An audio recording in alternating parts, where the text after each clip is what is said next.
Hello and welcome to Filling in the Gaps. I'm Justin. I'm Darren. Today we are going to talk about a game called Lumino City, which I think you kept wanting to call Luminosity. Lumino City, yep. Which is the play on words for the name. And the character is called, like, Lumi, yeah. The play on words, I guess luminosity is the measure of electromagnetic power, sort of, that comes from solar locations. The brightness of something, yep. Mm-hmm. Dev and Pub, State of Play Games, released in December of 2014. I didn't see recent reviews, but all reviews very positive, and I think there are close to 500 of them. It's only $13 at base, which kind of surprised me. Yeah, I picked this up on mobile first, back in the day when I had a really bad laptop that didn't run anything, and so I was playing a lot of games on my tab. I think I picked up for about $5. You did not, however, finish it in those days. No, I don't know why. But maybe I ended up getting a PC or something like that. Or I bought a new laptop or something like that, and I could play better games. Not better games, that's a bad way to say it. I could play more powerful games, and I got into, like, FPS games or something like that, and then I just dropped it. Like, I bought Moncage as well recently on the mobile. I've still never finished that either. You bought it on mobile? You didn't buy it on Steam? No, it's much cheaper on mobile, and it's more of a mobile game, to be honest. Okay. It's got more of a tactile kind of feel to it. What I didn't know about Lumino City, and probably if I'd read the review a bit more, I would have. It's a point-and-click game. Right. Something about the art and the way they did things, I didn't think it was going to be. I thought that I'd have to use the controller to move around. Okay. But no, point-and-click, and very good for point-and-click. Like, they knew what they were doing as far as, this is a point-and-click game, what can we get away with, what can't we?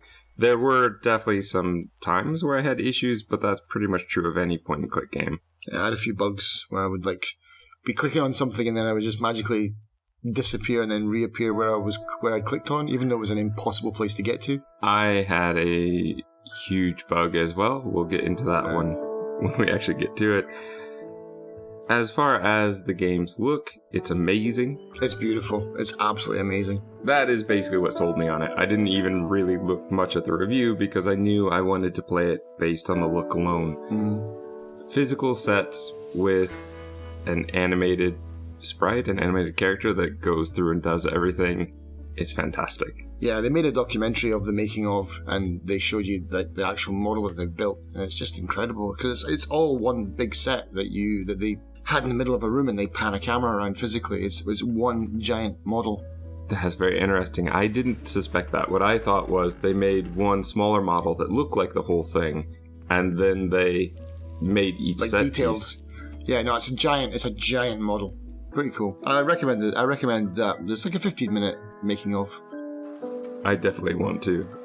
There are some things, I'm just curious, what did they make that out of? Because I get the impression that some of those things are not, necessarily made from scratch. They're made from used things that they're repurposing. And I love that. I love that style of art. I love using that to create a world. And it just is pretty and cute and functional many times. You can see that they put a lot of thought into how things should work. Right. Minus the fact that nobody has a bathroom. There's one section in particular where I was thinking, I don't think this would ever work in real world, but I like it in this kind of fantasy fun world. Mm-hmm. As far as puzzles, most of them are adventure game style, and I like. There are a few that I did not like. We will get into those when we go through the spoiler section. Overall, though, I thought there were some clever puzzles, and it was just a really fun game to play. Yeah. I'm glad to have finally got back around and finished it. How long to beat has it at about 5 hours, but it was more like 7.5 for me. I don't know what my final play but the thing is, I probably played about 60-70% of it on mobile, so I flew through the beginning again, so I've got about 5 hours. But you probably are at 5 hours. Yeah, I am at 5, yeah. My time can also not be totally trusted because there was 20 minutes, I think, where you and I were sending messages back and forth where I kind of left it running, but I didn't stop. But I think because I used a walkthrough for a couple of the puzzles, it actually could have been a bit longer because there were a couple puzzles where I could have been there. It felt like I could be there all day. Right. And I was losing the fun factor, which is when I go, okay, it's time for a walkthrough. I will try and try, but when it stops being fun, I'm either going to stop playing or I just use this to get me through the hurdle and then move on. Right. It's a beautiful game. It's a lot of fun. I highly recommend it. I do think, though, I mean, our typical thing is $1 per hour. This won't hit that. No. But it's going to go on sale. It's 8 years old at this point. Yeah. And, I mean, you are paying for a really amazing set design and stuff like that. So it's like, it's worth it, I think. I definitely think it's worth it just for our cheap mentality. Yeah. I would say it is worth it. I don't think you're going to feel cheated. It's an indie game that starts at $13. That's great. Yep. With that, though, I think it's probably time to go ahead and really start talking about the game. So, if you have not played Lumino City, we both recommend it. And if you don't want any spoilers, it's time for you to go play and come back because we're about to head into the spoiler section.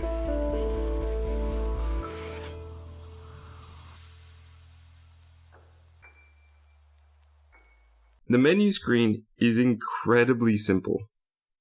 You have the beautiful shot of what you're telling me now is the full city, but there's only one option: play. Now, after you've started the game, you will get the option to start other games. So the first one will say continue and then new game. So you could have more than one person playing at a time. Yeah, there's like 4 save slots, aren't there? Which I think is very important. I think with this kind of game, you want to have that. You'll have a couple or you'll have a dad and some kids playing who are going to be at different places. Right. You know, maybe they all want to play at the same time-ish. So I always feel like you should have more than one save slot. Yeah. I mean, I think especially for a game that... I'm not sure if it came out on the mobile market first. I'm really not sure about that at all. But especially with that, yeah, I maybe would be playing it with my daughter. We'd get stuck. I'd have my own save slot that I can go forward and then get through the puzzle, and then we can play again together now that I've solved it, kind of thing. You know, that's great. We're going to start off in Granddad's house, and most of this section looks similar to blueprints, except they're not blue. We have lots of design. It's a triangle with just a door. It's almost like enter. A game blueprint, isn't it? It's like they've designed the setup. Yeah. For the game. Granddad says, "Have I got a story for you?" Go make a cup of tea. Which you must have appreciated. I did, yes. Lumi listens to Granddad a bit, and then we get into the tutorial, where we have to go down the stairs and drag the tea bag into the teapot. And then there's also, what I loved about this too, is there's opening credits happening at the same time. So for each bit of dialogue, each bit you're moving, you're getting another bit of opening credits. And that's fine. I honestly think for this kind of game, opening credits are great. And especially when you can make it fit in and is part of the play. It doesn't even interfere with the visuals of the game at all. It's just there as part of the background almost. It's under the stairs. Yeah. After we've dragged that teabag over, we hear a crash. Something happened to Granddad. We're going to have a bag at Lumi's side. That's going to be our inventory. You click on it and you can see everything you need. A good thing about that is it never, even though it's very adventure game style inventory kind of puzzles, it never fills up. I think at the most point you've got 5 items in the bag. Sometimes they even double up. Like later there's a point with hammer and nails where they just become part of the same inventory slot. Yeah. Let me ask you about the book. How much did you look at the book? Granddad's book that he leaves behind. Yeah, the handy manual. Yeah. 0. But you looked at it once. You must have. I looked at it when I got it on the mobile version. I definitely looked it up, and I liked the way that they've designed the manual is that they've made it a puzzle to find the page of the hint that you need. So when you're looking for a hint, you can't just flick to the page. It's not like every puzzle is in order. You have to do a little math problem to find the page that you're looking for, because there's like 800 pages in the book. Well, and one thing I do remember is from the mobile version, it's really well done, because you put your finger on the book and you just go, and you can thumb through the whole thing page by page, but really, really quickly. It doesn't work so well when you're pointing and clicking on the computer. No. And I think that's part of the reason I didn't mess around with it much. I looked at it, went, well, that's pretty. The front page, I didn't realize it was a hint system at all. I thought it was an Easter egg of some sort. Oh, no. It's like, I think every puzzle in the game is listed, and then you do a math puzzle, and then you go along the thing, and you go to page 792 for the lemon puzzle or something like that, you know? You click on that, and then it'll tell you, like, it'll give you a bunch of hints to help you solve that puzzle. Really? Yeah. That's what it is. Oh, I wonder if I had figured that out, if that would have helped me through a couple times. Instead of doing a walkthrough, I could have done that. Yeah, maybe. I should have told you that, but I didn't check it this time because I'd solved most of them. And then when I did go and check it, I was like, I can't really use this book very well, because it just doesn't, you can't flick through the pages as easily as you can on mobile. So I didn't use it at all this time. You know what you could have done? You could have had the mobile one sitting there to just have your own personal inventory book. Right. And then, just play the game on computer. Yeah, that would have been a good idea. I love the way they use speech bubbles in this game for the dialogue. The one thing I would like, though, is I would actually rather they wait for me to click on it to move. Right. Because the speech sometimes was happening a little bit faster. Sometimes I was looking somewhere else. Or, I mean, I was playing it for this podcast, so occasionally I was writing notes and didn't realize people were already talking. Right. Ooh, I better pay attention quickly. That bothered me a little bit. I missed a lot of things where I was like, because I mean, the game is absolutely gorgeous, and so you're looking around, and then you see a little speech bubble kind of disappear. You're like, I should have been looking over there. Well, what did they just say? I've just missed it. And sometimes it might even be a hint, because it'll tell you what she's looking at in the thing. And yeah, well, okay. Most of the important stuff, though, if you talk to that person again, they will tell you what they need. Yeah, that's true. From here, though, we're going to leave what I refer to as the blueprint style to our 3D world that's been made physically as a real object, and then the game is sort of animated over it. Yeah, I love that when you come into that first area where it's like stairs that lead up to the city, but they're all broken, but it's drawn, and then the real image just kind of fades in, and it's like you realize it's like, oh, this is a whole set. Yeah, it's beautiful, amazing. Fun little simple puzzle. Grab a stick so that you can hop up onto the box, hang on the hook, and ring a bell so that it will call you up. Mm-hmm. And here's where you really get your first, oh wow, because there's this whole a gatehouse, this whole building with more behind it, which I think is one of the real benefits to making the sets this way, and as you said, all together, because you can sort of see what's ahead, and it adds a real depth to the world. And also, and this is the thing, I didn't realize they did it all as one. I really like how they show you where things are in the world, how they are in relation to something maybe you have already done. I thought they were adding those to give you an idea of where they've been, and it gave a real sense of this world really exists. Mm-hmm. There are a lot of times in video games where, I mean, you can do whatever you want with the map. It's basically like that magic door in Labyrinth where you open it one way and it's a broom closet, you open the other way and it's a way out. I don't really know where I am in most video games in relation to where I've been, and it doesn't really matter except for in some things like, you know, Metroid, the old Metroid games. Mm-hmm. You have to know where to get through, so, you know, Metroidvania is important for those. Or open world exploration. Yeah, some things like that it might be. But for a lot of games, it doesn't really matter. And point and click doesn't really matter. I mean, think back to when we did Grim Fandango. You basically just, each level is a whole new location. I think trying to know where you've been previously in Grim Fandango with all those weird camera angles would be impossible anyway. Even within a couple. That garage was very confusing. Yeah. So when I was playing this, I was just amazed. Oh yeah, there is that bit I just did, or, oh, I can just see what I'm going to do there. And to have it all connected, making it feel like a real world, well, it is. And so it may just be a byproduct of the fact that they chose to make it this way, but it really added something special for me. Because even if we talk about what happens at the end credits, it shows you the line of the map that they go through the whole thing, doesn't it? Yeah. Yeah, I love that. Yeah, it's genius. It's really good.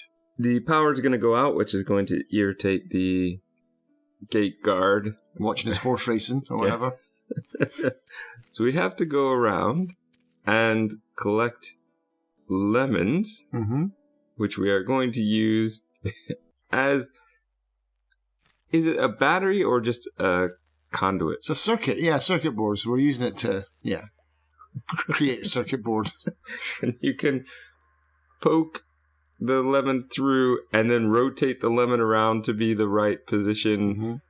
One of the tricks I found was rotating it to the right position and then moving it to where I actually wanted it to go. Yeah, that's why I did it. It would be too hard otherwise. Yeah, because you rotate it around and then it's like it's only going through one of the spikes. It's like, I've got to reposition that.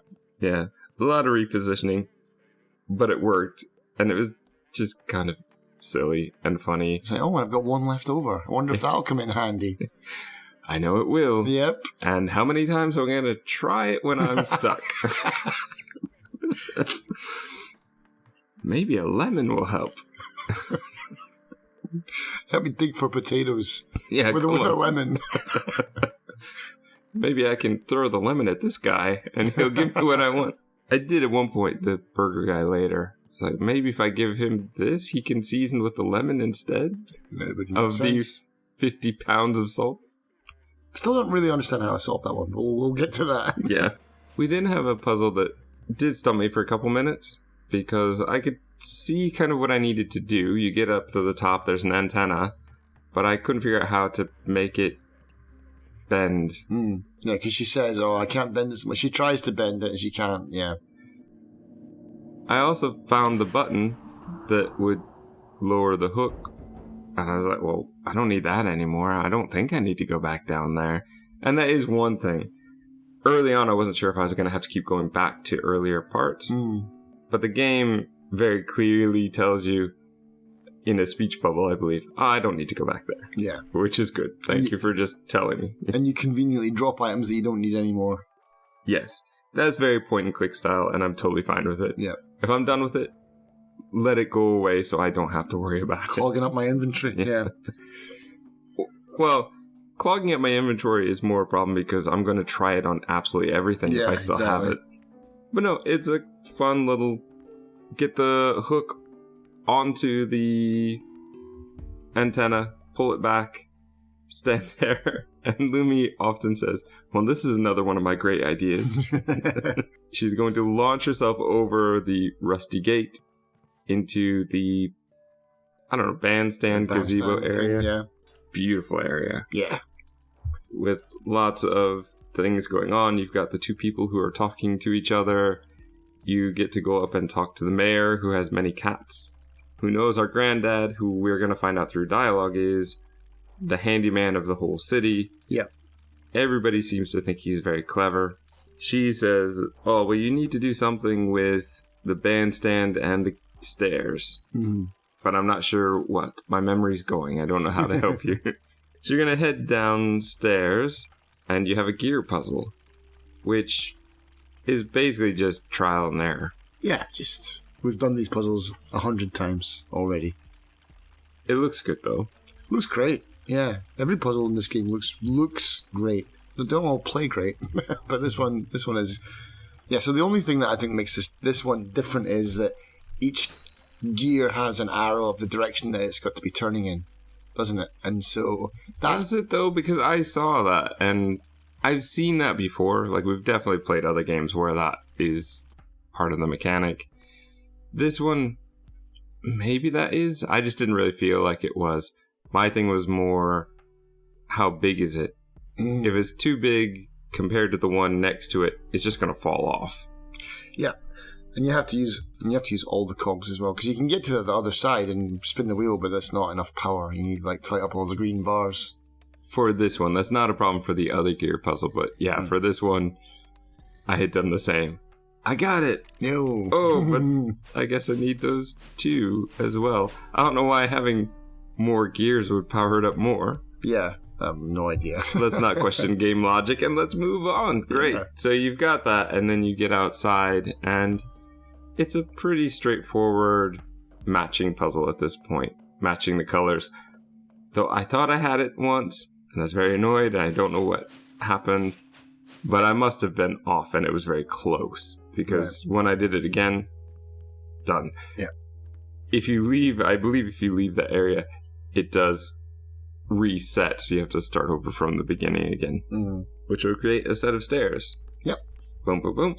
Up to the next level. Up to the photographer's place. Yes. Which, wow, this one, it looks great, but also I was really bumbling around at first in this one. Why does this thing keep taking pictures of me? Yeah. Thank goodness it didn't print the 40 pictures of me that I was trying to get in with.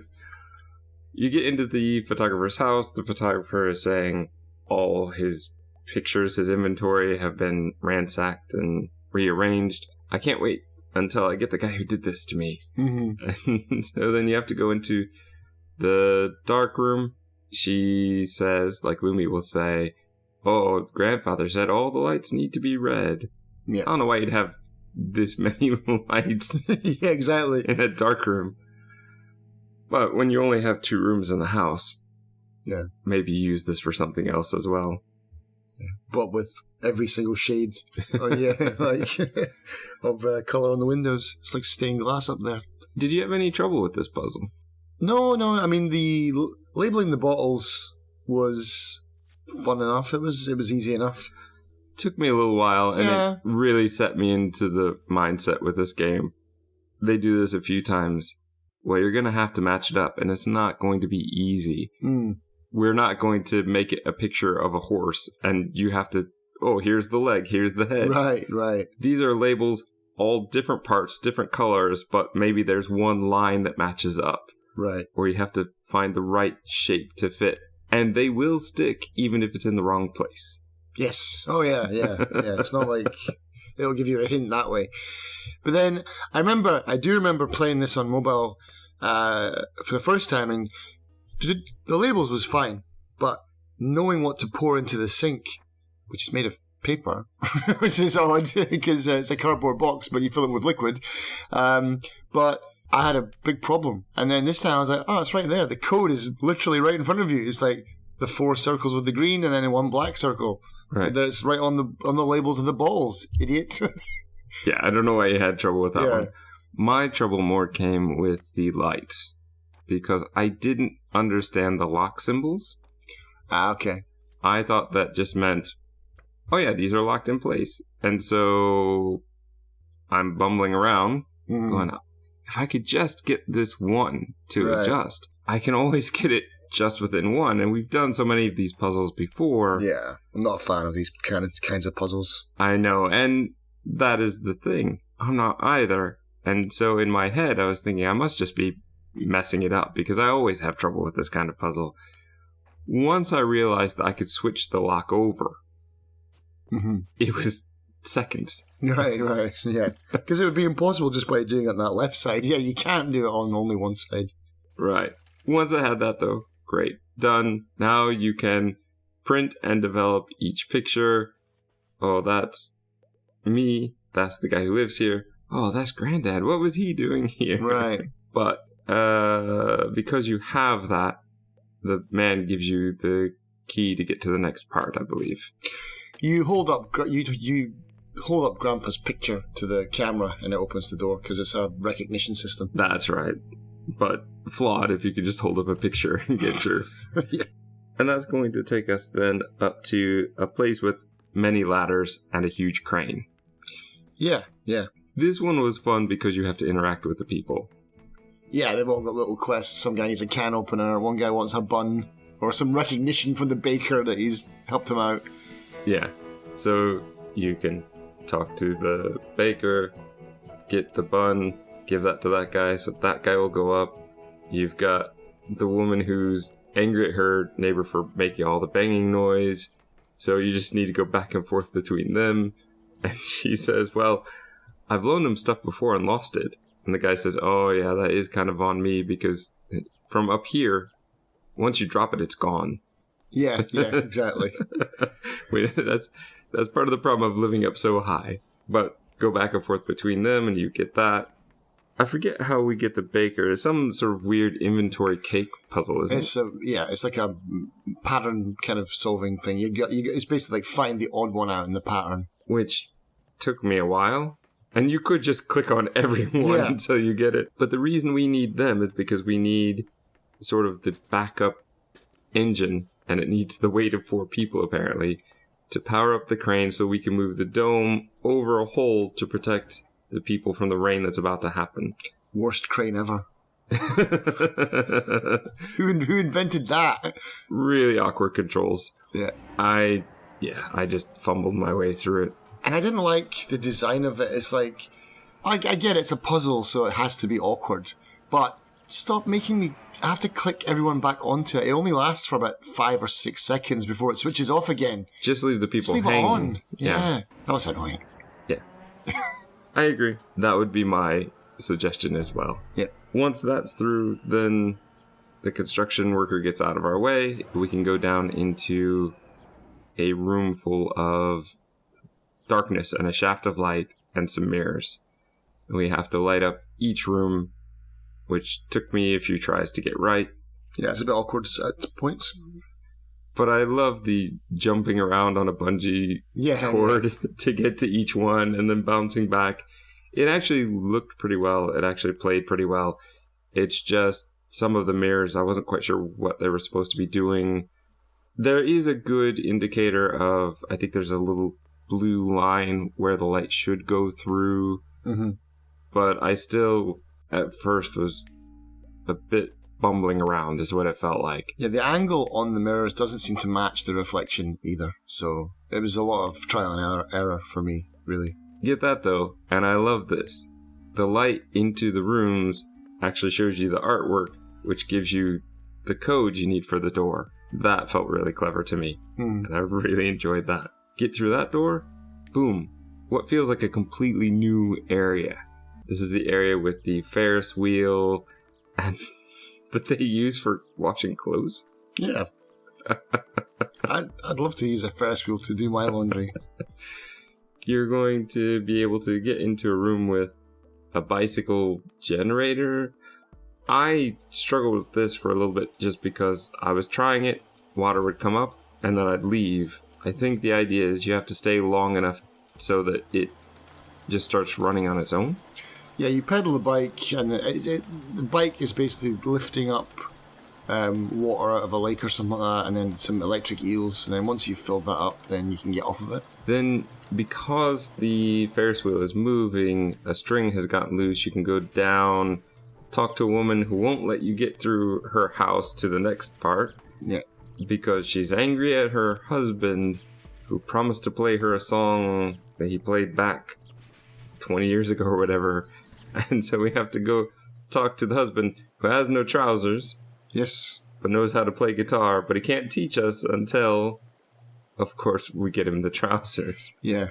As soon as I saw this guy, I was just like, have they modelled this character after Billy Connolly? You know, he's just like this Scottish guy with a big beard that plays music and has no trousers.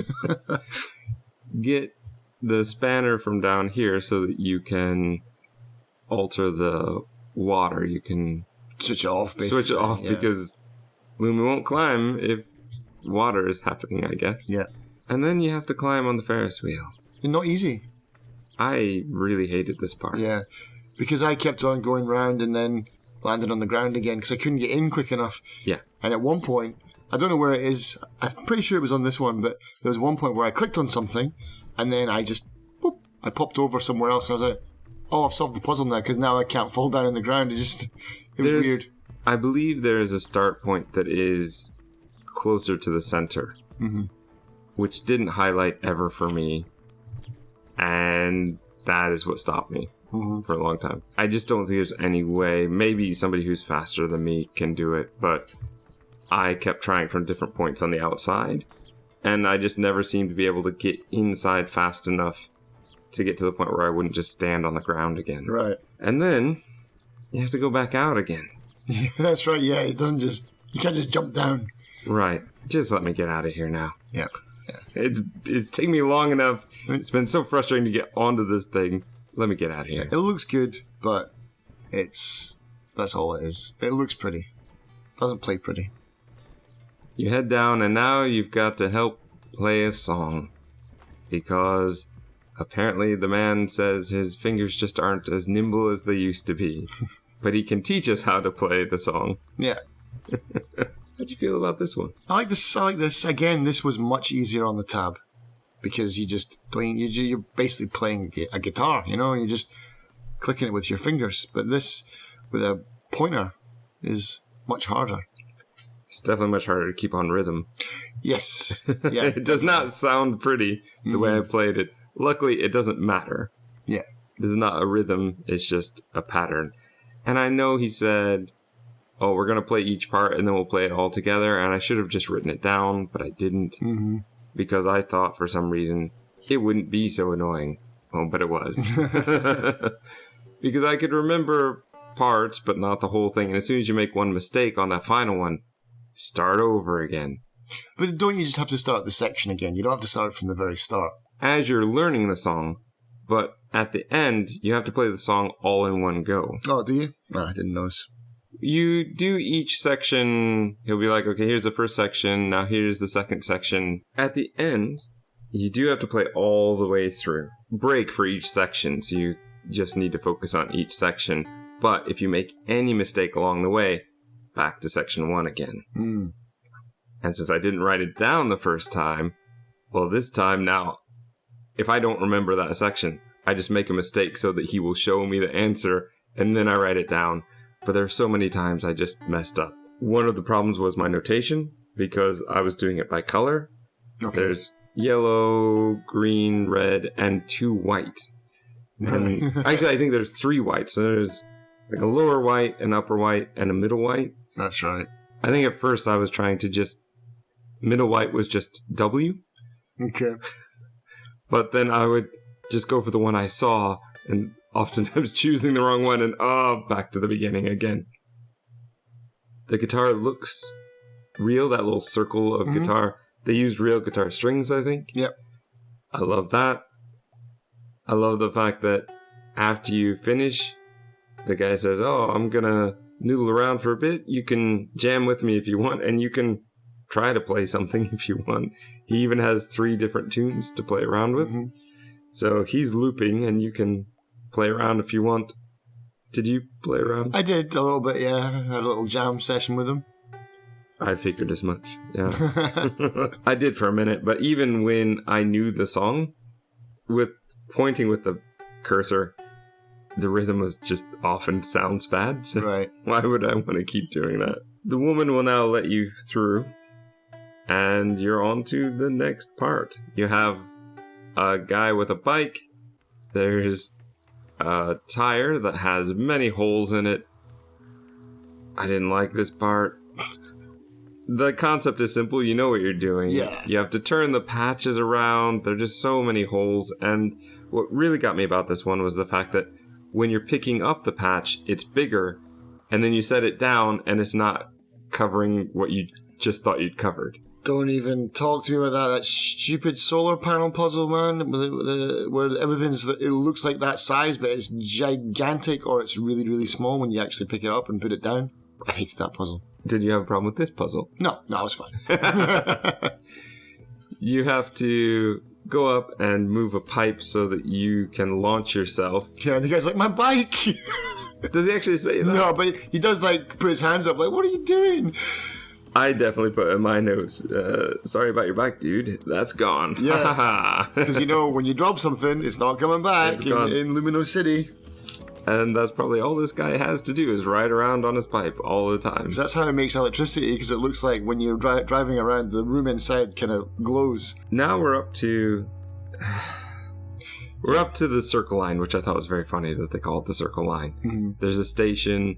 You have a rooftop allotment area. You've got the man who overseasons his burgers. Yep. You've got the captain. Yeah, the captain on the boat, and you've got the water tank. A lot here. I know, and you've got no fear of heights. Right. Because Lumi just doesn't care at all, man. She's braver than I would be. I both like and loathe this area. I love that there's so much here that is connected. This is the biggest area, I think, as far as going back and forth and what you can kind of play around with. I love going into the station and reading all the pamphlets about turning the fair's cars into homes. And, oh, why don't we get this trendy one with the picket fences and everything? And then also the one that says, like, oh, it's got a lot of holes in it and problems. It's a good fixer-upper kind of thing. The pamphlets were hilarious. I just loved reading through those. Yep. And the idea of that's what this world is. Everybody sort of got stuck here, and now they're making the best of it. Mm-hmm. The potato puzzle, I liked the concept of it, but I didn't like the instructions. It needs a better start point than anything. I mean, from when you find the first one, it's fairly easy, but it's like go up and go across 14 steps. Like, well, where am I starting from? The other problem with that is a lot of the instructions are, I think, purposely vague to make you try a couple different ones. Turn at a right angle. Well, that's either way. Mm-hmm. Sometimes it can't be because there's not enough squares to go that far. But a lot of times there were. Mm-hmm. So I was digging in two places each time, it felt, and that's not the way it should feel. Yeah, you can just spam your way through this puzzle anyway. Just click, click, click, click, click, click, click, click. I probably could have done it faster if I just done that. Even if you're off by one, you oftentimes can sort of see the potato coming through. Yeah. Dig deep. Yeah, you have to click a lot of times. But I really love the fact that you need to put it in the bag and then go back down to nearly the beginning of the game again to the fish and chips guy. Oh, finally, I've got my potatoes. Here you go, have your food. Yep. Which you're going to take, and just the fact that you have it in your inventory, the seagull is going to come off the roof and follow you. Right. I like that. It's very obvious what you need to do with that one, because when you click on the boat, you get the 3 images of what you need, and one is the bird up on that pole. Yeah, okay, I'll put the food up there, and the thing that got me, though, is I was a bit worried that I did it out of order, and maybe I needed the fish and chips to give to the woman in the bath or to the man at the grill in order to get salt. Like, oh, I need salt for this. Can you give me salt? But no. How did you get the salt? Because every time I clicked on it, it's like, oh, I'm watching you, and then all of a sudden, I just was kept on spamming it, and it was like, oh, now I've got it. Like, did he look away or something? Was there an animation I missed? I looked up a walkthrough part. This was definitely one that I needed a walkthrough part for, and I'm not exactly sure, but I watched a section in video because the walkthrough I found basically said get salt from the guy, and I was like, well, okay, that doesn't really help. I know that. I know I need the salt. I think when the wife talks to him and says, are you over seasoning the food, I think that's when he looks away, and that gives you the chance to grab it. Yeah. The thing that I really need to look up the walkthrough for, though, was the math puzzle. Yeah, I had a mini heart attack when I saw this, but then I think I clicked. All I tried to do was I just messed around with it randomly and moved a few things around, and then I was like, I just tried to get 2 in order.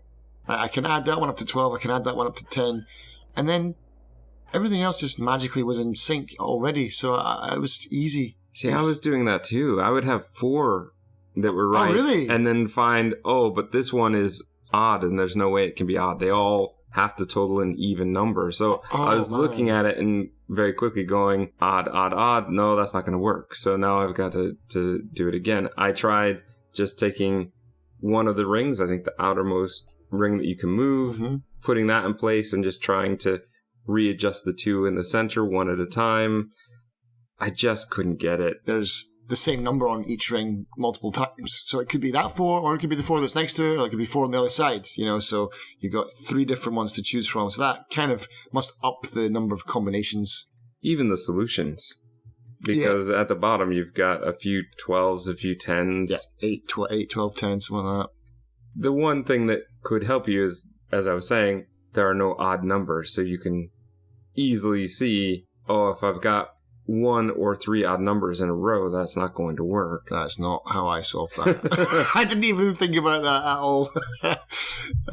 I think that that's meant to help you, but it just didn't really. I feel like the puzzle would have been much better if you just had the solutions be the stationary one and the other numbers be the movable ones. Yeah. Because when you're starting with 1, 3, 2, you can kind of go anywhere with those. Mm-hmm. I like the fact that it works the other way, just because I don't normally see that, but it really felt like it made the puzzle much, much harder. When I had, say, the walkthrough, all I did really is I watched as they put the innermost ring, the solutions, in place.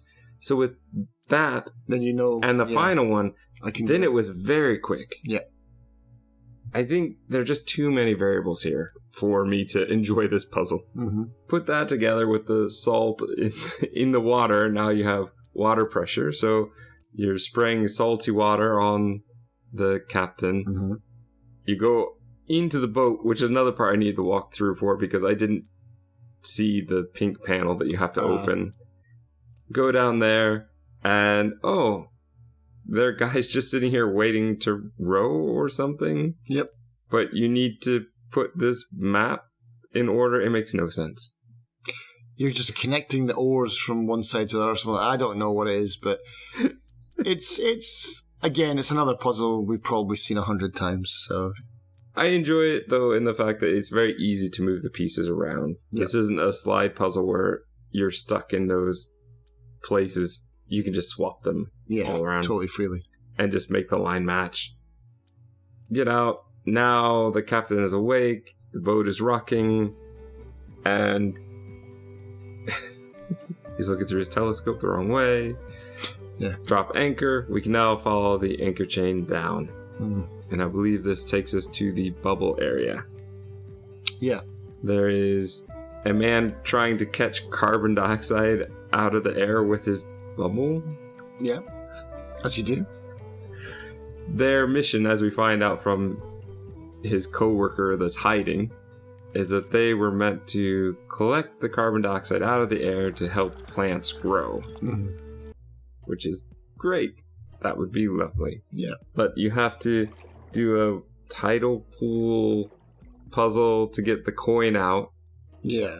Which is very similar to the crane puzzle you didn't like. So I'm assuming this one also was a bit frustrating. It was okay, but yeah, just like knowing what to press and how to get to that thing. I think I just got it by accident.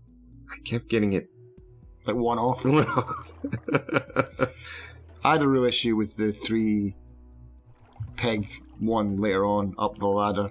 Yeah, well, that would be the next one. You have to put your coin in, and then you have your 4 buttons, and you sort of just have to press them in the right order to get them to all be pressed down. Yeah, but the problem is it's not just like one of those ones where it's like you switch this one on, and then 2 go off, or it's like you push one in and 2 pop out. You had to push them. I think there was like 3 different stages of them going down, or maybe even 4. I was stuck here for a long time, man. Here's one that I just sort of pushed a few and got it. Nah. Done. Well, you got the math one and I got this one. Yeah. That's going to give us a bubble, which we can go to the top. And here, anything where they use metal of any kind, I just love the way it looks in this world. The way it sticks out and it just looks good. You fill up the bubble from the helium tank, and I think this is even maybe the thumbnail that they use on the store page. Oh, really? Of Lumi flying over on the bubble to the next section. The next section. Library. We're trying to deal with the problem. We ordered books, but we only got 1 of each letter. So we have many copies of 26 books. Right, yeah. Did you go through all the books? Of course. I probably should have at first. I went through the first column, didn't find anything particularly useful. Yeah. I thought, okay, this is going to be the type of puzzle where I need to go away, find what I need, and then come back. Right. Which, yes, you can.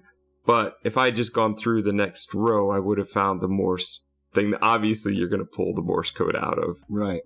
So no, I had to come back for it. Yeah. Now, I liked all these books. They were full of like little information things. There was some short stories or chapters from stories. Yeah, with the Morse code one, they even had like a little bit of Morse code in there, and that just says, use Morse, of course. And that's the only thing that I've got written down in my notes today.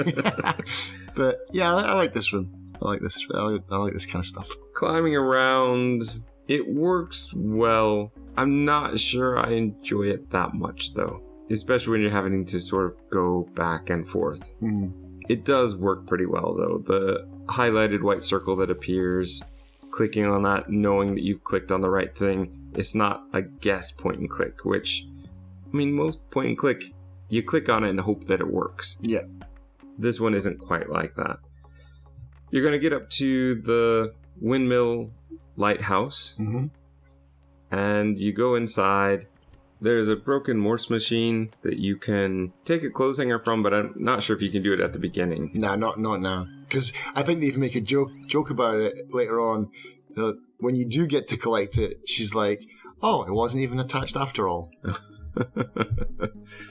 You're going to go upstairs. There's going to be a very tricky 8-position light puzzle.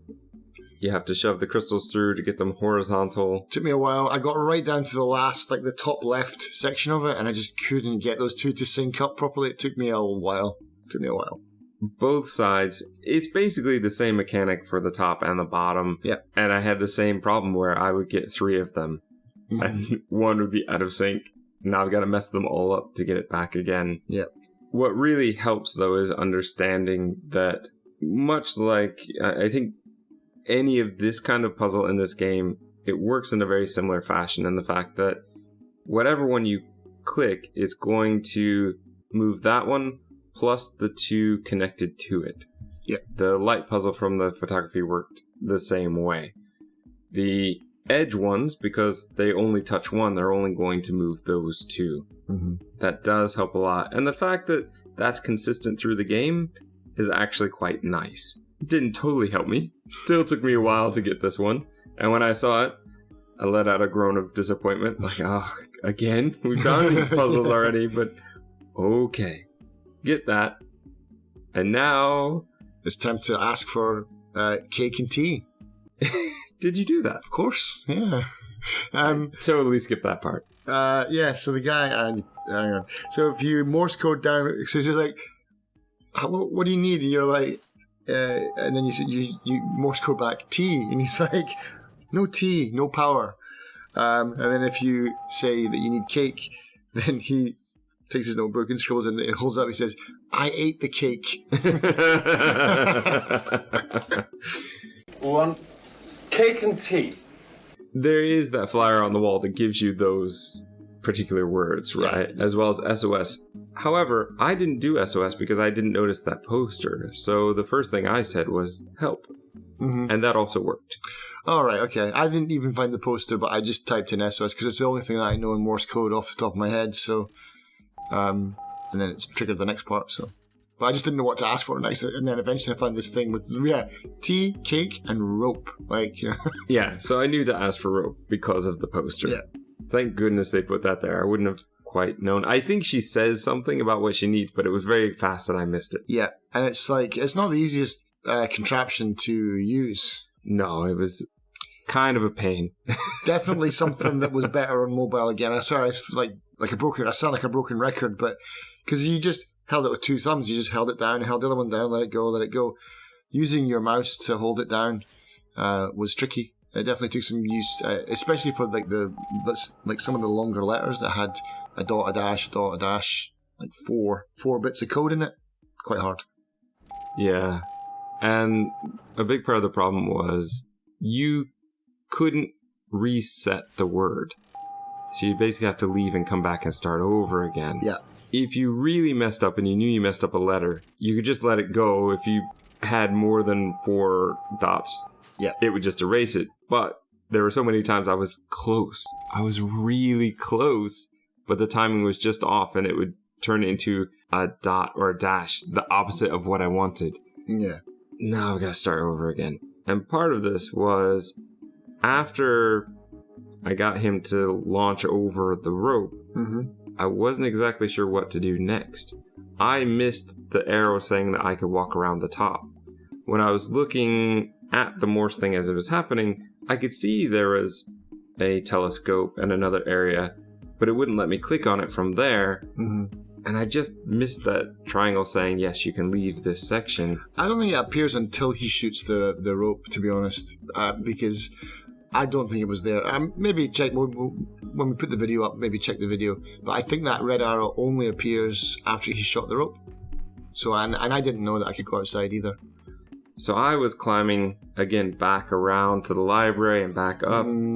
Where is this thing? There's another issue here, though, and it's time that I get into this one, where when he shot it, the whole screen outside of that character and what he was shooting turned black. I didn't see where it landed.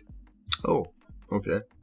As well as when I went down into the lighthouse area again with the broken Morse machine, well, there was a similar problem, and also I had an additional problem where if I tried to leave the lighthouse down the bottom, it wouldn't let me.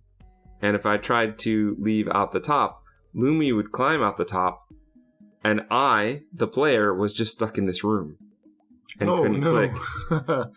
Okay. Major bug, and it was twice I had to kind of go out and come back in. Did you have to solve the whole puzzle all over again with the mirror?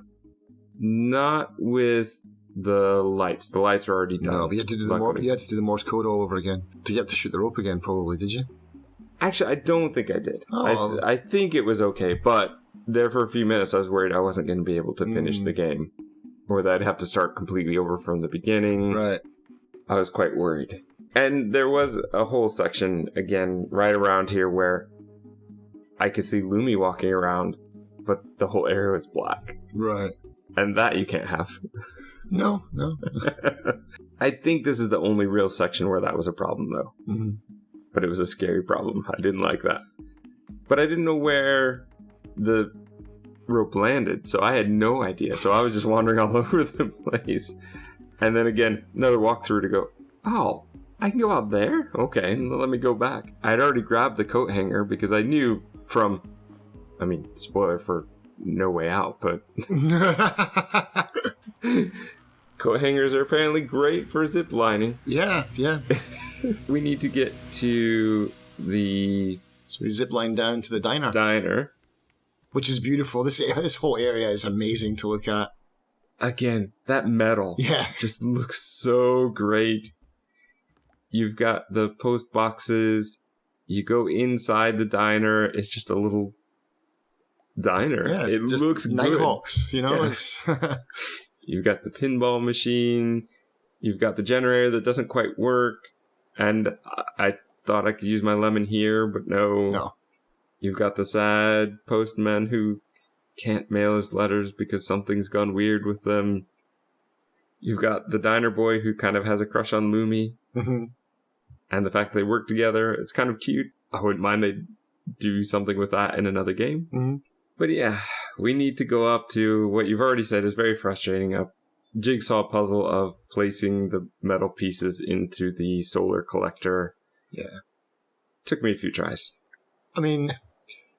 I foolishly left this area because I think I had to go for dinner or something like that. So I left this area and I had to do this puzzle twice because it didn't save. And so second time was much easier, but the first time, one thing, please let us know what pieces we've used.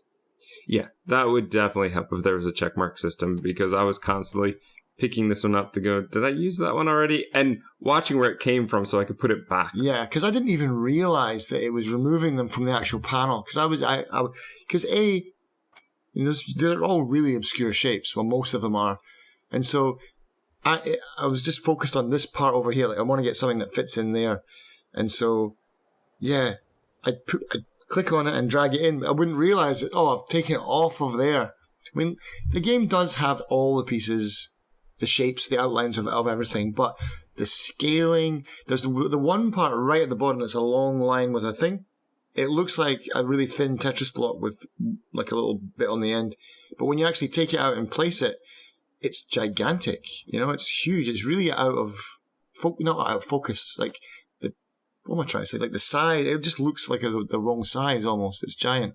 I do like that they gave you the outline of the shapes. You didn't just have to try to guess it. I think having a checkmark system would have also told me that I only have one of each. Yeah. I wasn't sure if I could get 2 squares or something like that. Because there was some points where I thought I needed 2 squares especially. But you do that, and now the pinball machine works. Mm-hmm. Love the pinball machine. It looks great. It was a really stumper of a puzzle. Like, it really got me for a while. Oh, I need to get the jackpot. Okay. I got the first jackpot. No, the other jackpot. One thing that I would have liked for them to do was, I appreciate the arrows going down and showing you how to get to the first jackpot, but there's another arrow that goes from the first jackpot into the second jackpot. Maybe there's a way to do both, but I didn't find a way to do both. You mean at the same time in one yes. go? No, I didn't find that either. And the way that line went made me think that they're supposed to be. So for a long time, I was under the impression that I had to get both in one go, and I just couldn't make that work. Okay. Finally, just gave up and tried for the second one, and there it was. So I was overcooking the puzzle, but I think that the arrow pathway that they gave you leads to the impression of, maybe I need to do them both at the same time. And I just don't think it's possible. Did your pinball, the ball glitch out of the machine and get stuck in the puller thing? I think I had one that looked like that, but it never got in the way. I couldn't click on my thing to like shoot the next ball because it was like jamming the thing. No, I never had that problem. It eventually disappeared, but it was pretty funny. Yeah. Get that. That gives you a ticket. The ticket earns a better tea for the postman. Yeah, when I saw that tea, I was like, Justin's going to be grimacing at that. It's like licorice Black tea. licorice tea and cold. With that, he's going to say, okay, well, now that you've proven you've got a head on your shoulders, I'll let you look at these I'll letters. let you do my job for me. Yeah. Thanks. Here is a puzzle I don't think I've ever seen before. I love this puzzle. Not quite like this. Each letter is a little bit different. You have a label maker where you have to type in the letters and numbers of the address. Yeah. The first one, I didn't understand at all. I understood it was connect the dots. Yes. But I didn't know what I was looking at. I thought I was trying to figure out what the shape was. Like, an antler? Like, that doesn't fit in here. I don't understand what's going on. So I moved on to the next one, which I think was the music one. Yep. And this is pretty straightforward. Look at the weird scale that doesn't match any sort of music scale. Just match the picture to what it should be and type it in. And it's something like piano lane or something. Yeah. So it fits. You can start to understand after you get the first one, okay, these names are all going to relate to something I'm looking at. Yeah. Or they're at least going to be a word. It's not going to be gibberish. Yeah, that dot-to-dot puzzle, I drew it by hand on a bit of paper just by looking at the screen. And I did a pretty good job. But then I couldn't understand what it was. So then I actually I put a piece of paper on my monitor and I drew it. And then I got the puzzle. And it wasn't until I clicked on it on the thing one more time and realized, you can actually draw on the letter and you can do it. Which was amazing. Yeah. Amazing that you can do a connect the dots. Yeah. I love that. The connect the dot ones, you just need to look at the shapes it makes and it gives you the numbers. Yeah. It's like, what was it? 23 Main Street. A new street. 23 New Street or something like that. Yeah. And then you've got I think the final one is the periodic table. Yes, that was easy enough. I've even made a puzzle like that for our Gaps group on Steam, so that was a blast. That was a breeze, yeah.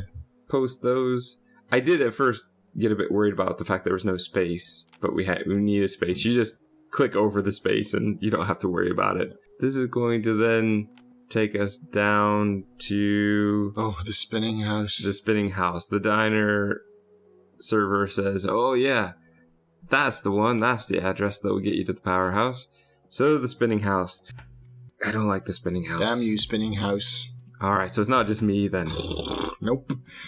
And this game does this a lot, is that it won't allow you to click on the other side of the screen. When you can quite clearly get there, you have to go there in little increments. It really bothers me about this game. Like, just I can get there, let me click on where I need to be going. There are a few other problems I have with this puzzle. One is that there are some places where, because they made it physical, it looks like you can actually walk around and get to it, but you can't. Yep. There are other times, because of the angle of the camera, I don't see a doorway that I should be able to see. The instructions of there's a wardrobe in the way makes it sound like it's in the way of the door, but it's actually in the way of the window, I think. Yeah. There's just a lot there that just didn't seem to quite make sense.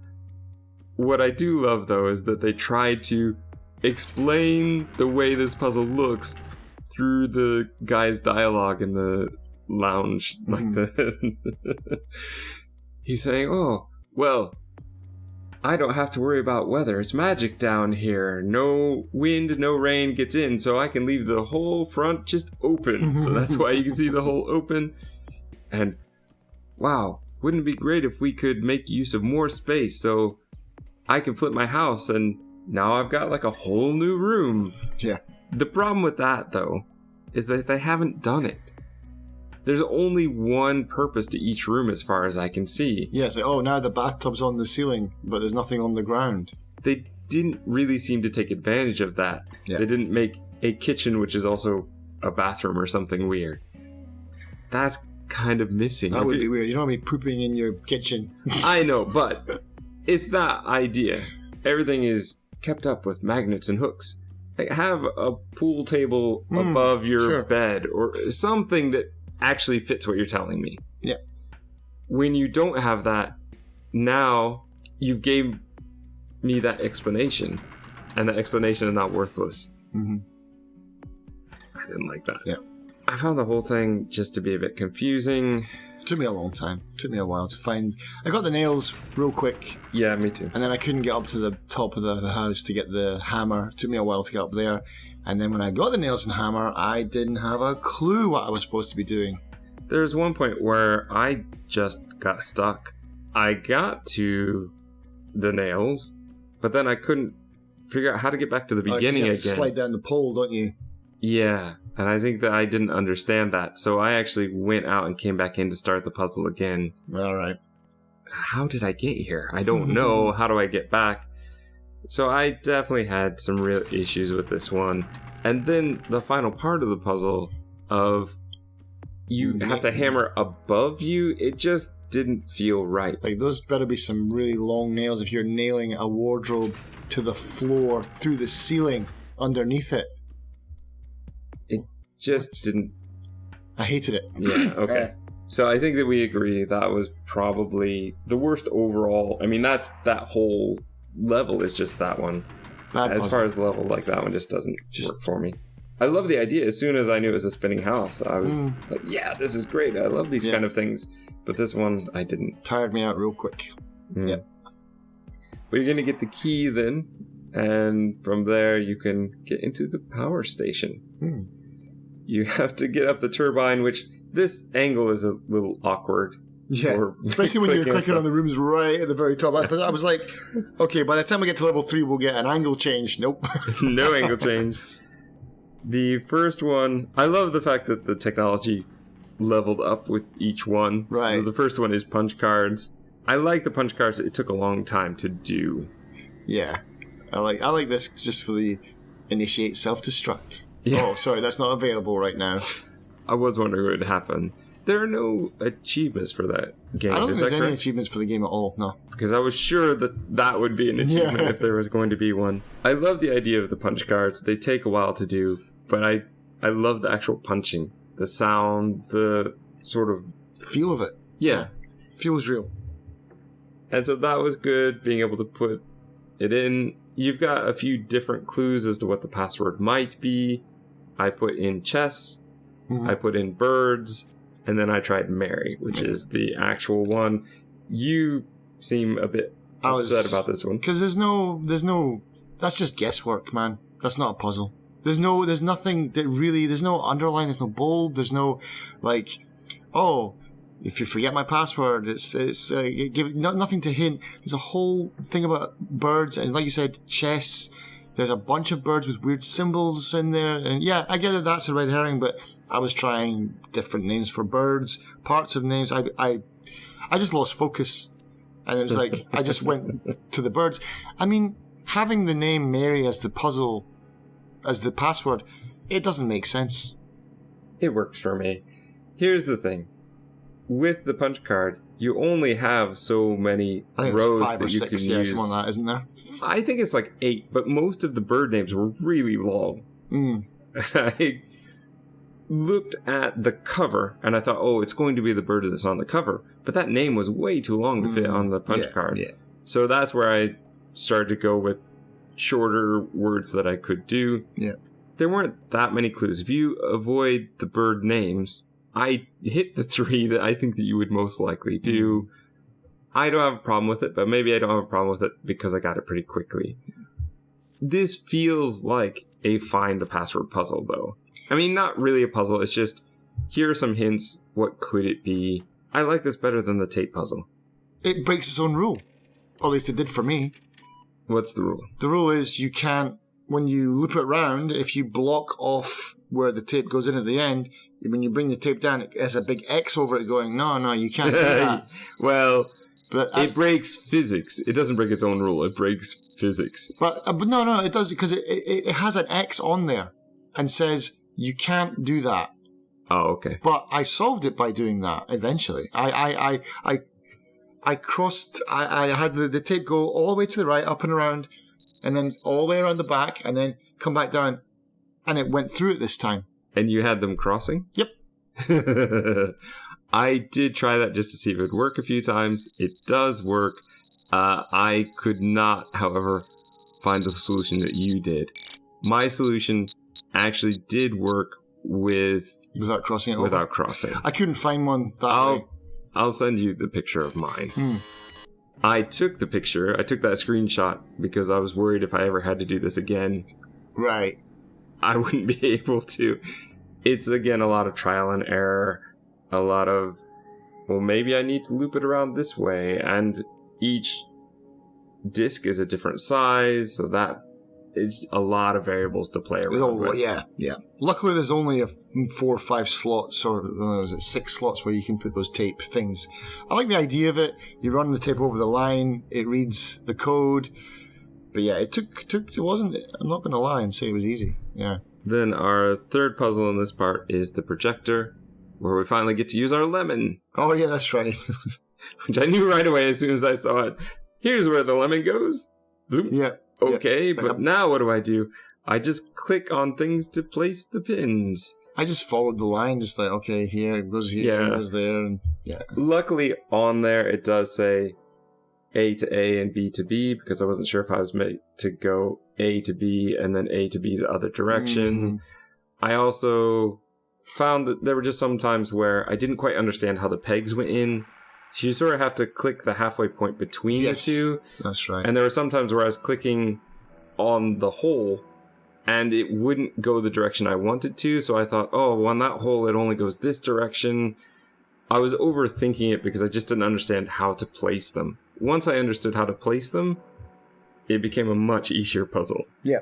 You get to watch a film about, if there's an emergency, if the, I guess, oil dries up, here's what you do. You get out of town, pack your things. Don't worry about the people. You'll be too far away before they can sue you. Something like that.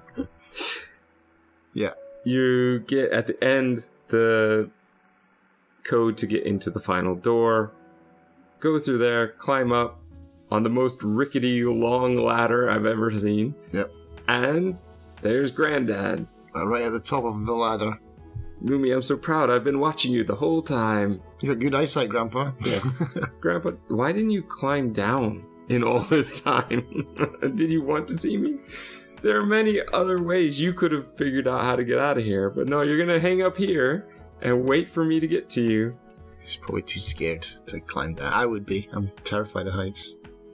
But here, Lumi says, why didn't you tell me all of this stuff? And he says, well, I told you I have a story to tell. Let me tell you. And boom, in the credits, you get Grandpa's story. Yeah, it's great. It's a great way to do the credits. I love the credits. At first, I didn't realize what was going on. And then I saw the pictures and I went, oh, isn't that cute? They're showing stuff from his past. And then I realized, no, they're actually telling the story. This is him kind of finding this place or being stuck in this place and starting to make things work. And we start to see the different areas and what he did to them to make them work. I love it. Yeah, it's great. Then the oil company comes along and then messes it all up. And yeah, trades him his handyman cap for the hard hat. He's not the handyman anymore. He's the oil worker or whatever. Yeah, it's great. I like it. And I think it ends with Lumi getting the handyman hat. Yeah, she takes over from him, I guess. It's really great. I love that. I love overall this world. I love playing in it. I love exploring it. Each section. Even the spinning house, though I didn't like it, it looks great. Like, they all look great. Exactly. You're like, I hate this puzzle, but it just looks so pretty, though. There's just something incredibly fun about this game, and it made me very happy to play, even when I was frustrated. I think that, I like what the game's trying to say, and it says it throughout the whole thing, is reduce, reuse, recycle. You know, like the whole thing is all about renewable energy, and oil companies are bad and solar power is good. And yeah, I mean, I like that whole kind of thing, like, don't depend on oil. I like how this one, it's not preachy about it. Yeah. It's just part of the story. Mm-hmm. But it's there. Not many stories pull that off. They often tend to be very heavy on message. Right. And maybe a bit light on story, or the message kind of gets in the way of the story. There are some that can, and it's very nice when you can find one like this that it's fun, and it throws it in there, you're aware of it, but it doesn't get in the way. Yeah, the game just allows you to make what you will with it. Like, there's a solar panel here. No big deal. Yeah, great. Yeah, gaps filled or more gaps created.